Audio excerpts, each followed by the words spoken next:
আসসালামু আলাইকুম। প্রিয় দর্শক, অন্য মঞ্চের আলোচনায় আপনাদের সকলকে স্বাগত জানাচ্ছি। স্বৈরাচারের মতো লোক থাকলে দেশে মনে হয় উন্নত হবে, আর এই ছাড়া উন্নতর কোনো ক্যাপাসিটি আমি দেখতেছি না এখন পর্যন্ত। প্রথম 2 মাস পরেই মনে করছি দেশ ঠিক হয়ে যাবো, ঠিক হওয়ার তো দূরের কথা, আমাদের আরো ক্ষতি হয়ে গেছে। প্রথমে জাতিসংঘ এবং এখন যুক্তরাষ্ট্র দুই শক্তি আনুষ্ঠানিক পর্যবেক্ষক দল না পাঠানোর সিদ্ধান্তের মধ্য দিয়ে পরিষ্কার ইঙ্গিত দিয়েছে যে তারা এই যে নির্বাচনী প্রক্রিয়াটা শুরু হয়েছে তাকে সম্পূর্ণভাবে তাদের ম্যান্ডেট বা স্বীকৃতি দিতে প্রস্তুত নয়। এটি ইউনূস সরকারের জন্য একটি ভয়াবহ কূটনৈতিক এবং প্রতীকী সেটব্যাক। সরকার প্রচার চালাচ্ছিল যে এই নির্বাচন আন্তর্জাতিক মানদণ্ডে গ্রহণযোগ্য হবে, মানে সবচেয়ে বড় ভালো গ্রহণযোগ্য নির্বাচন করবে, বিশ্ব সম্প্রদায়তে অংশ নেবে। কিন্তু বাস্তবতা হচ্ছে কেবলমাত্র ইউরোপীয় ইউনিয়নের একটি সীমিত পর্যবেক্ষণ মিশন ছাড়া অন্য কোনো গুরুত্বপূর্ণ বহুপাক্ষিক সংস্থা বা রাষ্ট্র আনুষ্ঠানিকভাবে এই নির্বাচনে হাজির হচ্ছে না। আবার ইউরোপীয় ইউনিয়নকে মূল্য দেখানো হয়েছে এয়ারবাস কেনার, অস্ত্র কেনার, ফলে তারা এই নির্বাচনে এসে হাজির হয়েছে। এটি শুধু একটি শূন্যস্থান তৈরি করেনি, বরং সার্বিক নির্বাচনী প্রক্রিয়ার উপর একটি বড় প্রশ্ন চিহ্ন এঁকে দিয়েছে।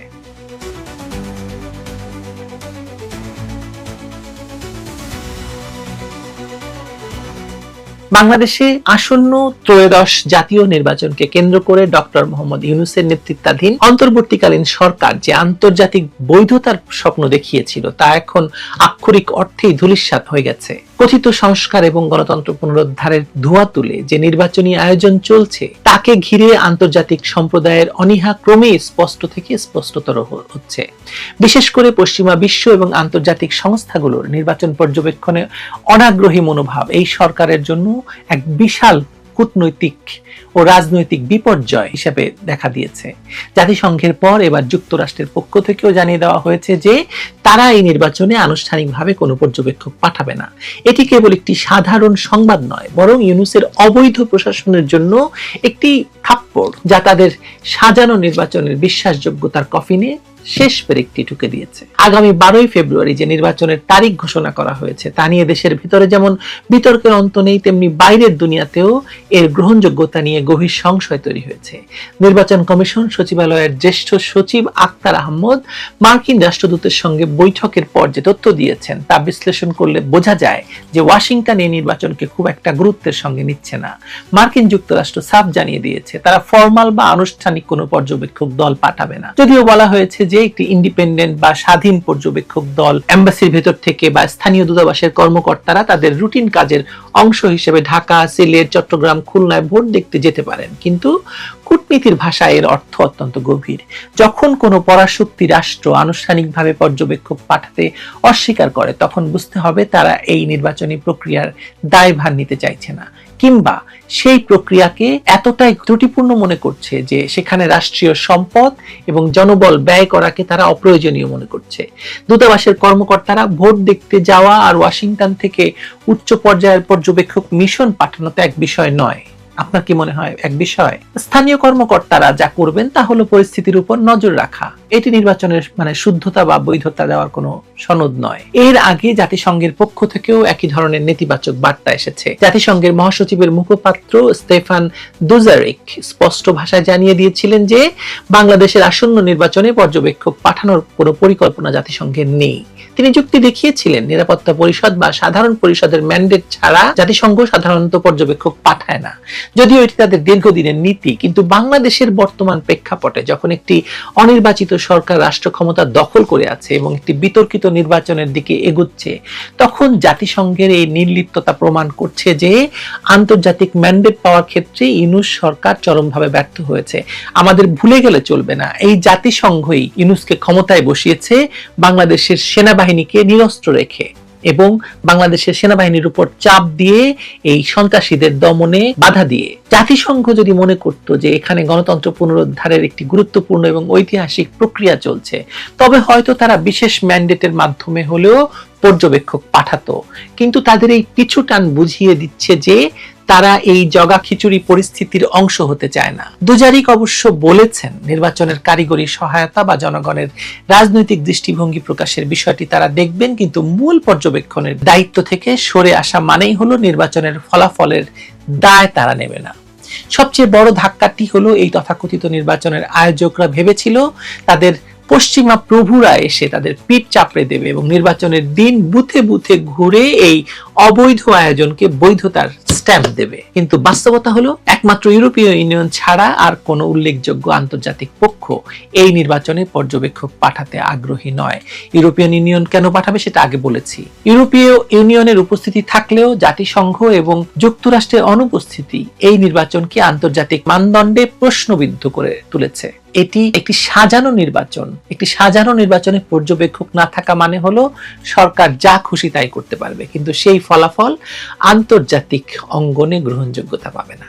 ইউনুসের প্রশাসন চেয়েছিল পর্যবেক্ষকদের উপস্থিতি দিয়ে তারা বিশ্বকে দেখাবে যে সবকিছু স্বাভাবিক আছে, কিন্তু আমেরিকা এবং জাতিসংঘের এই সিদ্ধান্ত তাদের সেই পরিকল্পনায় জল ঢেলে দিয়েছে। একে তো সরকার অবৈধ, তার উপর নির্বাচনের প্রক্রিয়া নিয়ে রয়েছে হাজারো প্রশ্ন। এমত অবস্থায় পর্যবেক্ষকদের এই বয়কট সরকারের নৈতিক ভিত্তিকে সম্পূর্ণ ধসিয়ে দিয়েছে।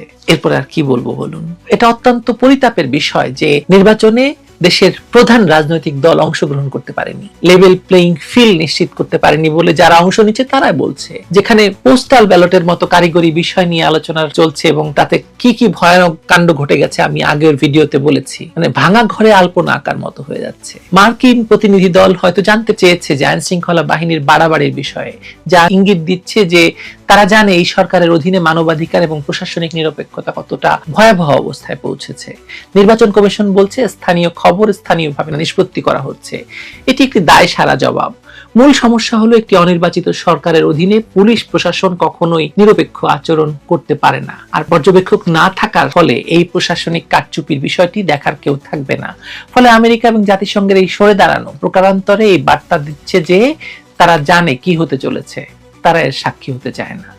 এই পরিস্থিতিকে রাজনৈতিক বিশ্লেষণে সেটব্যাক বা বড় ধরনের পশ্চাৎপসরণ বলা হচ্ছে। ইউনূস সরকার ক্ষমতায় আসার পর থেকেই আন্তর্জাতিক সমর্থনের উপর ভর করে টিকে থাকার চেষ্টা করেছে।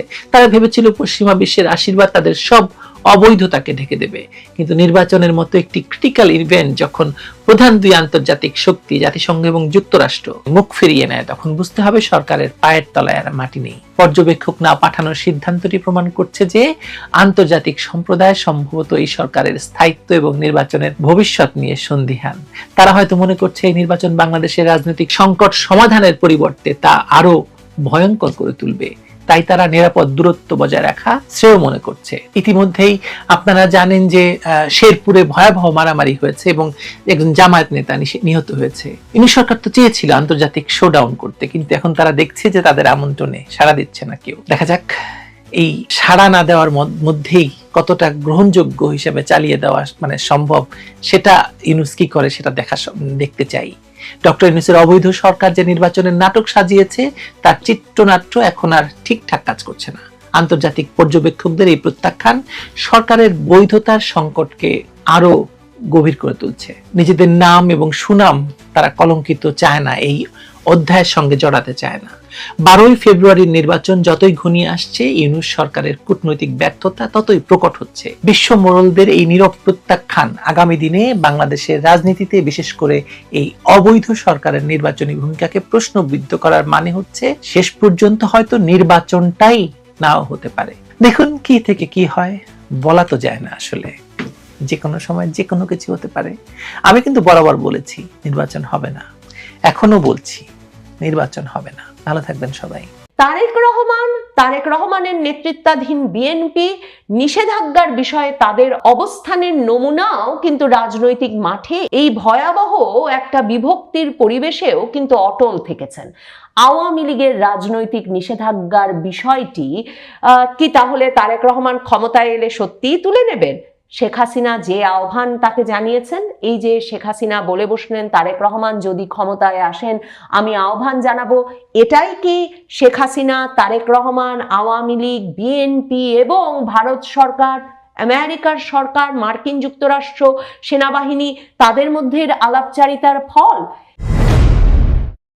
বিএনপির চেয়ারম্যান তারেক রহমান বাংলাদেশে ফেরবার ব্যবস্থা করতে পারবার পর থেকেই এই প্রচারণাটা চলে আসছিল যে তারেক রহমান বাংলাদেশে ফেরার এক রকমের সমর্থন পেয়েছেন ভারত সরকারের কাছ থেকে, আমেরিকার কাছ থেকে, বাংলাদেশ সেনাবাহিনীর কাছ থেকেও, এই কথার ভিত্তিতে বা এই প্রতিশ্রুতির ভিত্তিতে যে তিনি বাংলাদেশে একটা অন্তর্ভুক্তিমূলক রাজনৈতিক পরিবেশ সৃষ্টি করবেন। বিশেষভাবে ভারতের সঙ্গে বিএনপির সখ্যতার ভিত্তি হয়ে উঠেছে বাংলাদেশের রাজনীতিতে আওয়ামী লীগকে আবারও ফিরিয়ে আনার বা আওয়ামী লীগের রাজনৈতিক কার্যক্রমে যে নিষেধাজ্ঞা আছে সেটা তুলে নিতে তারেক রহমানের সক্রিয়তার বিষয়টি, সেটা একরকম ভারতে বাংলাদেশে দুতরফেই বারবার আলোচিত হচ্ছিল।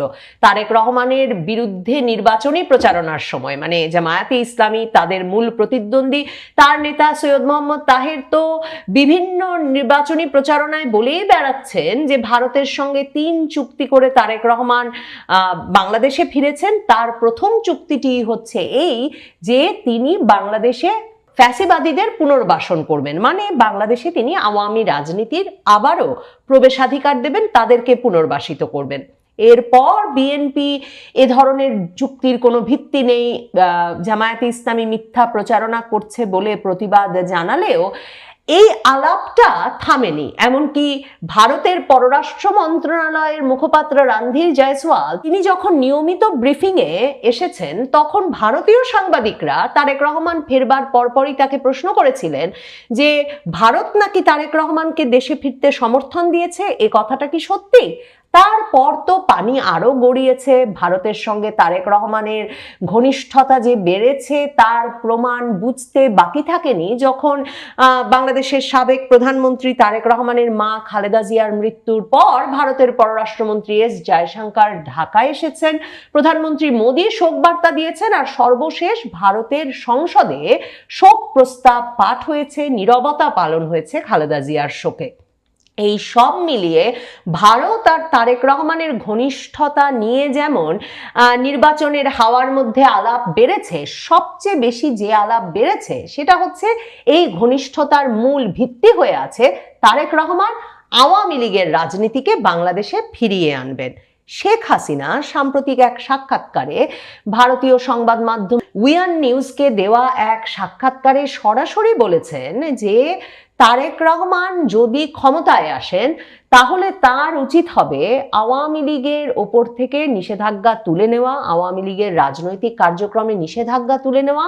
কারণ শেখ হাসিনা তারেক রহমানকে বলছেন যে একটা কার্যকর বিরোধী দল ছাড়া গণতন্ত্র শক্তিশালী হতে পারে না এবং আওয়ামী লীগ প্রস্তুত একটা কার্যকর বিরোধী দলের ভূমিকা পালন করতে। শেখ হাসিনা উইয়ান নিউজের ওই সাক্ষাৎকারে, যে সাক্ষাৎকারে তাকে প্রশ্ন করা হয়েছিল যে তারেক রহমান আর বিএনপিকে কি বিশ্বাস করা যায়, তখন তিনি একদিকে যেমন বলেছেন তারেক রহমান জনগণের টাকা লুটপাট করে লন্ডনে আরামে নির্বাসনে 17 বছর কাটিয়ে এখন একটা ভালো সময়ে দেশে ফিরে এসেছেন, তিনি যেমন বলেছেন যে বিএনপি সুযোগ পেলেই খুব স্বল্পমেয়াদী লাভের জন্যেও চরমপন্থীদের সঙ্গে হাত মিলিয়ে ফেলতে পারে, সেটাই বিএনপিকে নিয়ে তার সবচেয়ে বেশি শঙ্কা। এই সব কথা যেমন তিনি বলেছেন, তেমনি Sheikh Hasina I would urge them to, মানে আমি বিএনপির প্রতি তারেক রহমানের প্রতি আহ্বান জানাবো যে সংসদীয় গণতন্ত্র পুনঃপ্রতিষ্ঠায় আবারও ফিরিয়ে আনতে যাতে আওয়ামী লীগের ওপর থেকে নিষেধাজ্ঞা তুলে নেওয়া হয়। এই অবস্থায় তারেক রহমানের সাক্ষাৎকার প্রকাশিত হলো যখন পৃথিবীর সবচেয়ে প্রভাবশালী সাময়িকীগুলোর একটি টাইম ম্যাগাজিনে, সেই সাক্ষাৎকারটি, যে সাক্ষাৎকার নিতে টাইম ম্যাগাজিনের এশিয়া প্রশান্ত মহাসাগরীয় অঞ্চলের ব্যুরো চিফ সিঙ্গাপুর থেকে বাংলাদেশে এলেন, যে সাক্ষাৎকারের মাধ্যমে তারেক রহমানকে একরকমের বাংলাদেশের ভবিষ্যৎ প্রধানমন্ত্রী হিসেবে পরিচয় করিয়ে দেওয়া হয়েছে টাইম ম্যাগাজিনে, যে সাক্ষাৎকারে এর পাশাপাশি টাইম ম্যাগাজিনের সাংবাদিক তাকে প্রডিগাল সান মানে পথভ্রষ্ট পুত্র, তারপর অন্ধকার সময়ের রাজপুত্র, ঘুষ দুর্নীতির অভিযোগে অভিযুক্ত, মার্কিন তার বার্তায় যাকে কিনা সহিংসতা এবং চৌর্যবৃত্তির প্রশাসনের কেন্দ্রীয় চরিত্র হিসেবে অভিহিত করা হয়েছে, এমন নানা কথা বলা হলেও তারেক রহমান ওই সাক্ষাৎকারে, আমি নিশ্চিত তার যথেষ্ট সুযোগ ছিল, তিনি কোনোভাবেই আওয়ামী লীগ সম্পর্কে, শেখ হাসিনা সম্পর্কে কোনো নেতিবাচক বাক্য বা শব্দ উচ্চারণ করেন নাই। তারেক রহমানকে প্রশ্ন করা হয়েছিল তার বিরুদ্ধে দুর্নীতির এত এত অভিযোগ, যেই অভিযোগে তিনি ১/১১ সরকারের সময় চরম নির্যাতনের শিকার হয়েছিলেন, সে প্রসঙ্গে তারেক রহমান সোজাসুজি উত্তর দিয়েছেন যে অন্তর্বর্তীকালীন সরকার এসে সেই সব অভিযোগ খারিজ করে দিয়েছে, কাজেই তিনি সেসব অভিযোগ প্রত্যাখ্যান করেন।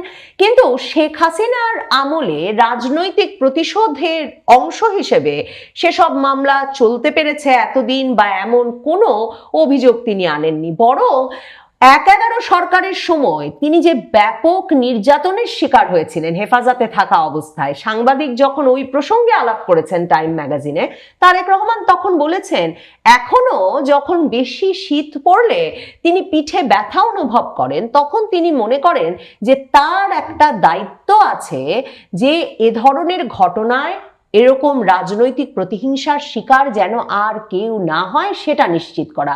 তার মা কারাবরণ করেছিলেন, তার মাকে দুর্নীতির দায়ে মামলার মুখোমুখি হতে হয়েছে ১১ সরকারের সময়। এরপর শেখ হাসিনা আমলের পুরোটা সময়ই তিনি আইন, বিচার, গ্রেফতার এসবের মুখোমুখি ছিলেন। এ প্রসঙ্গে যখন কথা হয়েছে তখনও টাইম ম্যাগাজিনে তিনি বলেছেন ওগুলো রাজনৈতিক প্রতিহিংসামূলক বিচার ছিল বটে, কিন্তু শেখ হাসিনার নাম কিংবা আওয়ামী লীগের নাম উল্লেখ করেন নাই। মায়ের মৃত্যুতে অশ্রুসজল হয়েছেন, কিন্তু বিএনপির অনেক নেতা যেমন অভিযোগ করেন যে শেখ হাসিনাই একরকম তার মাকে কারারুদ্ধ করে রেখে মৃত্যুর দিকে ঠেলে দিয়েছে, কিংবা বিএনপি পন্থী অনেকে যেমন বলেন যে শেখ হাসিনা কারাগারে রেখে স্লো পয়জনিং করেছেন খালেদা জিয়াকে, এমন কোনো অভিযোগ তারেক রহমান তার বাগানে বসে, ঢাকার বাড়ির বাগানে বসে যখন টাইম ম্যাগাজিনের সাংবাদিকের সঙ্গে সাক্ষাৎকার দিচ্ছেন তখন করেন নাই। বরং তারেক রহমান যে বিরাট সাহসী একটা মন্তব্য করেছেন এই সাক্ষাৎকারটিতে, যেই সাক্ষাৎকারটিতে ক্রমাগতভাবে আসলে সাংবাদিক বিভিন্নভাবে তাকে ইউনিভার্সিটি ড্রপ আউট, মানে তিনি যে একজন গ্র্যাজুয়েটও নন, ইউনিভার্সিটির পড়ালেখাও শেষ করতে পারেন নাই, কিংবা তার সম্পর্কে আরো নানা রকম অভিযোগ, এমনকি তাকে বেশিরভাগ লোক এখনো বাংলাদেশে খাম্বা তারেক বলে চেনে, এমন সব কথা যদিও বা সাংবাদিক সেখানে উল্লেখ করেছেন, কিন্তু আমার কাছে মনে হয়েছে তারেক রহমানের এই সাক্ষাৎকারটি বিশেষ হয়ে উঠেছে তার এই সাহসী মন্তব্যটির জন্যে, যে এমন একটা পরিস্থিতিতে যখন সরাসরি বলা হচ্ছে ভারতের সমর্থনে তিনি এসেছেন, আওয়ামী লীগকে ফিরিয়ে আনার শর্তে তিনি বাংলাদেশে ফিরতে পেরেছেন, নির্বাচনের বাকি আর মাত্র কয়েক সপ্তাহ, তারেক রহমান এই প্রভাবশালী ম্যাগাজিনের সাক্ষাৎকারে সরাসরি বলেছেন কোনো রাজনৈতিক দলকে নিষেধাজ্ঞা দেওয়া তিনি আদর্শিকভাবে পছন্দ করেন না। তিনি সরাসরি উত্তর দেন নাই যে আওয়ামী লীগকে নিষিদ্ধ করা ঠিক ছিল কি ছিল না। সাংবাদিক লিখছেন যে Rahman won't be ড্রন out on weather excluding the Awami League was correct, মানে ওই প্রশ্নের উত্তর দিতে তাকে টেনে আনা যায়নি বটে, কিন্তু তারেক রহমান বলেছেন তিনি ইন প্রিন্সিপাল, তিনি আদর্শগতভাবে কোন রাজনৈতিক দলের ওপর নিষেধাজ্ঞা আরোপের পক্ষপাতী নন। তিনি বলেছেন যে আজকে যদি আপনি একটা রাজনৈতিক দল নিষিদ্ধ করেন, তাহলে কি গ্যারান্টি আছে, কি নিশ্চয়তা আছে যে আগামীকাল আপনি আমার দলকে নিষেধ করবেন না? কাজেই তারেক রহমান বলেছেন অবশ্যই যদি কোনো ব্যক্তি কোনো অপরাধ করে থাকেন তাকে তার বিচারের মুখোমুখি হতে হবে, they must face the consequences। যদি কেউ অপরাধ করে থাকেন সে অপরাধের বিচার হতে হবে, কিন্তু রাজনৈতিক দলকে ঢালাওভাবে নিষেধাজ্ঞা দেওয়া যাবে না। তারেক রহমানের এই অবস্থান আন্তর্জাতিক সংবাদ মাধ্যমে নিশ্চিতভাবেই মনে করায় যে যেমনভাবে বিএনপি কিন্তু রাস্তায় নামেনি, বিএনপি ছাত্রদল কেউই রাস্তায় নামেনি যখন মে মাসে আওয়ামী লীগ নিষিদ্ধের দাবিতে ডেডলাইন দিয়ে হাসনাত আব্দুল্লাহ রাস্তায় নেমে এসেছিলেন, এবং তার সঙ্গে এসে জামায়াতে ইসলামী, ছাত্র শিবির, ইসলামী আন্দোলন বাংলাদেশ, হেফাজতে ইসলাম বাংলাদেশ সহ ইসলামপন্থী দলগুলো যুক্ত হয়েছিল। বিএনপি কিন্তু তখন আনুষ্ঠানিকভাবে রাস্তায় নামেনি। সরকার আওয়ামী লীগের রাজনৈতিক কর্মকাণ্ডে নিষেধাজ্ঞা দেওয়ার পর বিএনপি যদিও সে সিদ্ধান্তকে স্বাগত জানিয়েছিল, কিন্তু বিএনপি কখনো এই দাবি নিজে তোলেনি। আর জাতীয় পার্টি নিষেধাজ্ঞার দাবিতে যখন তারেক রহমানের অত্যন্ত ঘনিষ্ঠ তরুণ নেতা নুরুল হক নুরু, ভিপি নুরু, গণ অধিকার পরিষদ নেতা, সেই ভিপি নূর আর তার সাধারণ সম্পাদক রাশেদ খান বিরাট মিছিল নিয়ে রাস্তায় নেমে এলেন এবং জাতীয় পার্টি অফিস অভিমুখে ভাঙচুর, অগ্নিসংযোগের দিকে অগ্রসর হলেন, এবং তাদের মিছিলের আকার দেখে এটা বুঝতে অসুবিধা হচ্ছিল না যে নিশ্চিতভাবেই জামায়াতে ইসলামী সহ জনবলে অত্যন্ত শক্তিশালী বিভিন্ন রাজনৈতিক পক্ষ তাদের সঙ্গে যুক্ত হয়েছেন, কিন্তু জাতীয় পার্টি নিষেধাজ্ঞার ওই দাবির সঙ্গে নুরুল হক নুরু কিংবা কোনো দল যে দাবিতে জামায়াতে ইসলামী, জাতীয় নাগরিক পার্টি পরে ডেডলাইন দিয়ে প্রধান উপদেষ্টা ডক্টর মোহাম্মদ ইউনূসের সঙ্গেও সাক্ষাৎ করেন, বিএনপিকে কিন্তু পাশে পাওয়া যায় নাই। বিএনপির মির্জা ফখরুল ইসলাম আলমগীররা নুরুল হক নুরুকে জাতীয় পার্টি নিষেধাজ্ঞার দাবিতে রাস্তায় নামার পর সেনাবাহিনী ব্যাপক প্রহার করার পর যে জরুরি মিটিং যমুনায় ডেকেছিলেন ডক্টর ইউনূস, সেখানে মির্জা ফখরুল ইসলাম আলমগীর গিয়েছিলেন বটে, কিন্তু বেরিয়ে তিনি সংবাদ মাধ্যমকে বলেন যে জাতীয় পার্টি নিষেধাজ্ঞার বিষয়ে তাদের মধ্যে কোনো আলাপ হয় নাই। জাতীয় পার্টি যে এখনো রাজনীতিতে টিকে আছে, নিষেধাজ্ঞার কবলে পড়ে নাই এবং জাতীয় পার্টির নির্বাচনে অংশ নেওয়ার কথা বলছে, তার একটা বড় কারণ বিএনপির এই পাশে দাঁড়ানো। সেটা কিন্তু জিএম কাদের, শামীম হায়দার পাটোয়ারি সহ জাতীয় পার্টির চেয়ারম্যান, মহাসচিব এরাও স্বীকার করেন। কাজেই তারেক রহমানের নেতৃত্বাধীন বিএনপি নিষেধাজ্ঞার বিষয়ে তাদের অবস্থানের নমুনাও কিন্তু রাজনৈতিক মাঠে এই ভয়াবহ একটা বিভক্তির পরিবেশেও কিন্তু অটল থেকেছেন।